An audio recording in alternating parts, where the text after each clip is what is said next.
You guys, most real estate investors, the first mistake they make is by buying houses with not enough spread. They buy deals that aren't really deals. They're buying flips that are very, very, very tight in margin, meaning you're buying it for like 400 and selling it for 475, and you got to put $50,000 into it, right? And how that happens is by not running the right comparables, not knowing what the house is really worth.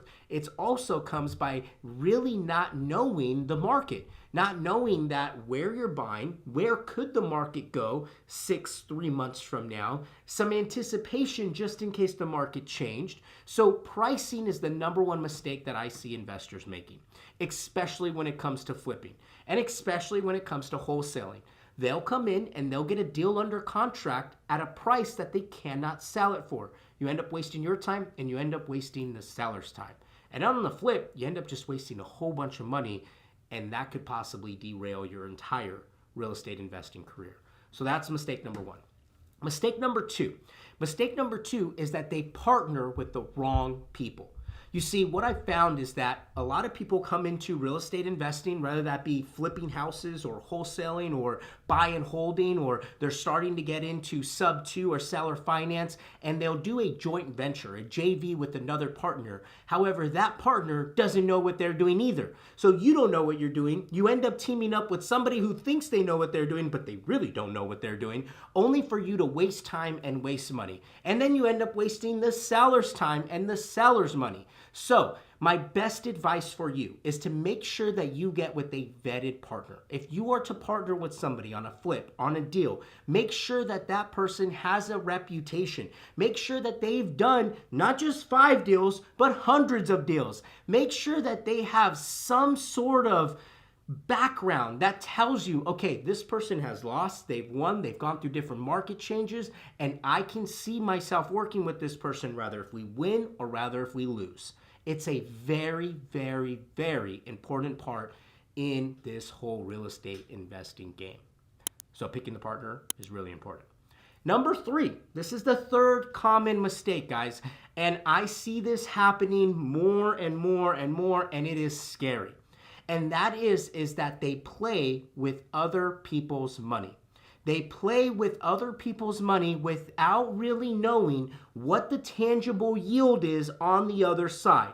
Meaning they really don't know how much money they're really going to make. It's a shot in the dark. They're borrowing other people's money. They're buying deals. They're partnering with bad partners. And guess what happens when you can't pay back those loans? You're going to get sued. Better yet, you're going to lose family. You're going to lose friends. People are going to come after you because they need their money back. And in 2023, 2022, 2021, we saw a lot of people doing real estate funds where they're coming in and they're raising capital, they're raising money. And there's a lot of really good professionals out there that know what they're doing. You know, I happen to be friends with Rich Summers, and he does a great job at raising capital, right? I happen to be friends with Ryan Garland. They do a great job at raising capital, but they're confident in what they're doing. They're reputable. They've been in this game a long time.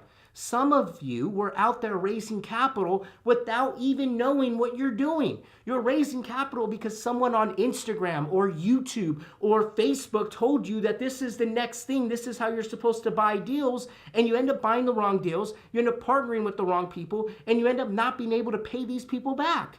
And a lot of people are going to be hurt. They're going to be, you guys, pardon my French, but you're going to be screwed in the next year or two. When the market really changes, if you can't pay back some of those notes, it's going to be a major problem. So if you're going to play with other people's money, which is number 3, make sure that you know you can pay it back.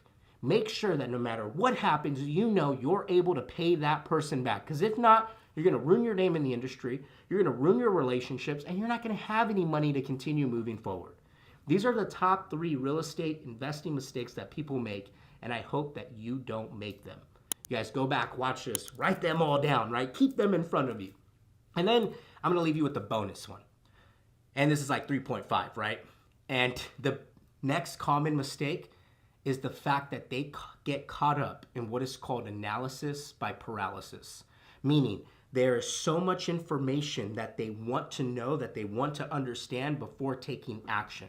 And that is the number one reason why most people stay broke. They are overanalyzing and they never take action. Our goal is to take action and learn along the way. So don't overanalyze anything. That's your 3.5 bonus section. All right, guys. Hope you enjoyed this episode. I hope that you liked it. If you did, hit the subscribe button. If you haven't already, hit the like button. Make sure you share this channel with a family or a friend. See you guys real soon. Let's go.